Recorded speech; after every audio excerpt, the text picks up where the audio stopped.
Bonjour à tous et bienvenue dans le laboratoire mécanique. Aujourd'hui on se retrouve pour vous présenter 3 Rolex de collectionneurs. Donc ce sont des références à 5 chiffres qui ont la particularité d'avoir quelques petites différences qui les rendent très prisés des collectionneurs. Je vous montre tout ça en détail.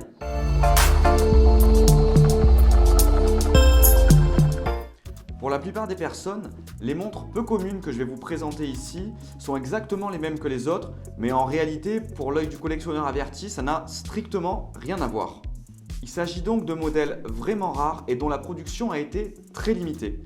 Alors avant de commencer à vous présenter ces modèles, je tiens à préciser que Rolex n'a en aucun cas voulu à l'époque créer des genres de séries limitées ou quoi que ce soit. En vérité, c'est les collectionneurs qui au fil du temps ont remarqué certaines petites différences sur certains modèles et c'est eux en fait qui ont créé ce véritable marché pour ces pièces.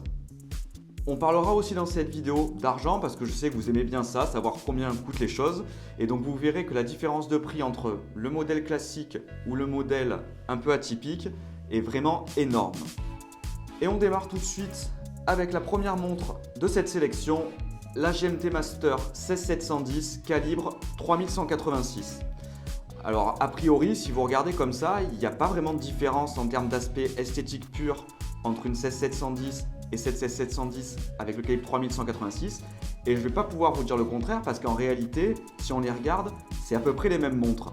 En vérité, la différence se trouve à l'intérieur et je vais vous expliquer ça. La GMT Master 2 référence 16710 avait toujours été équipée du calibre GMT 3185 durant sa production.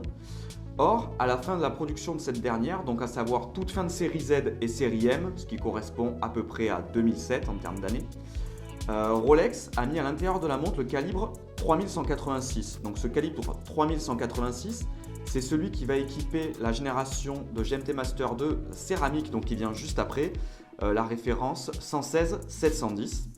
Et certains collectionneurs se sont rendus compte que dans leur 16710, donc qui est la référence avant la céramique, qu'à l'intérieur il y avait le calibre 3186, donc qui a pour principale différence la présence d'un spiral parachrome bleu. De nombreuses personnes du coup préféraient l'ancien design de GMT Master, donc la 16710, mais voulaient avoir la dernière évolution de calibre à l'intérieur.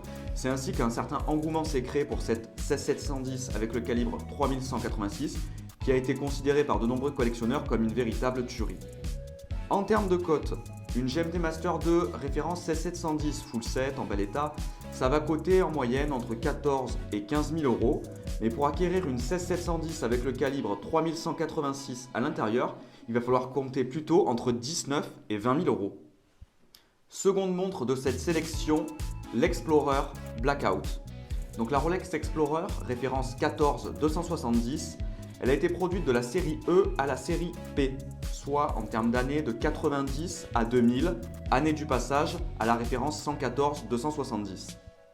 Pour celle-ci, contrairement à la référence précédente, la différence est bel et bien visible de l'extérieur. Est-ce que vous l'avez ? En fait, c'est très simple, je vous donne la réponse. Il s'agit des chiffres 3, 6, 9 du cadran qui habituellement sont peints en blanc sur les 14-270. Et en l'occurrence, sur ces modèles Blackout, les chiffres sont peints en noir à l'intérieur.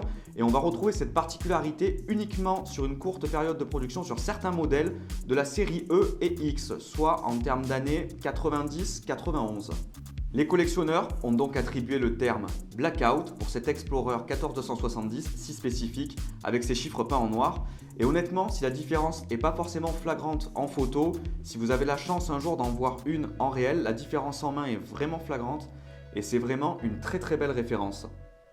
En termes de cote, une Rolex Explorer 14270 full set, ça va aller environ dans les 7000 euros.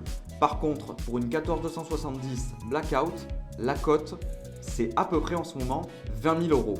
Donc ça peut paraître énorme, c'est près de 3 fois le prix d'une Explorer standard, on va dire. Mais c'est en partie justifié par le fait que c'est une des références à Rolex avec verre saphir les plus rares qui soient. Troisième et dernière montre de cette sélection, la Rolex Submariner lunette verte dite Flat 4. Donc la Rolex Submariner référence 16610 LV est sortie en 2003 pour commémorer les 50 ans de la création de la Rolex Submariner. Donc c'était la première fois qu'une Rolex Submariner était proposée avec un insert de lunettes vert. Au début de sa sortie, il faut savoir que cette Submariner 16610 LV a été globalement un peu boudée de la part des amateurs de Rolex, mais au fil des années, c'est devenu un véritable collector.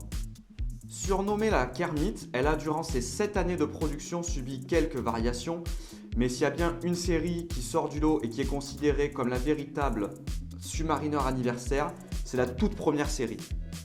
Elle est donc surnommée la Flat 4 et je vais vous expliquer pourquoi. En fait, c'est dû à la typographie spécifique du chiffre 4 de l'insert de lunettes.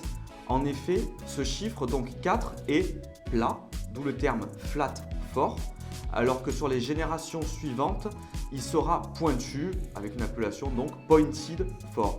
Donc on voit d'ailleurs souvent un amalgame pour les collectionneurs. Il y a beaucoup de personnes qui appellent cette montre la Fat 4, ce qui voudrait dire un 4 gros.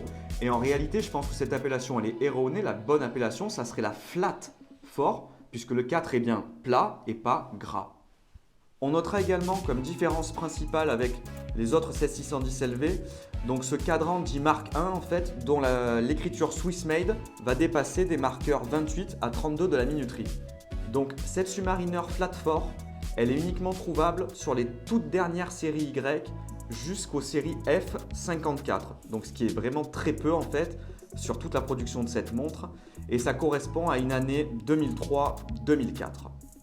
Bien que les séries Y et F soient identiques en termes d'esthétique pure, la série Y va coter plus sur le marché de la collection.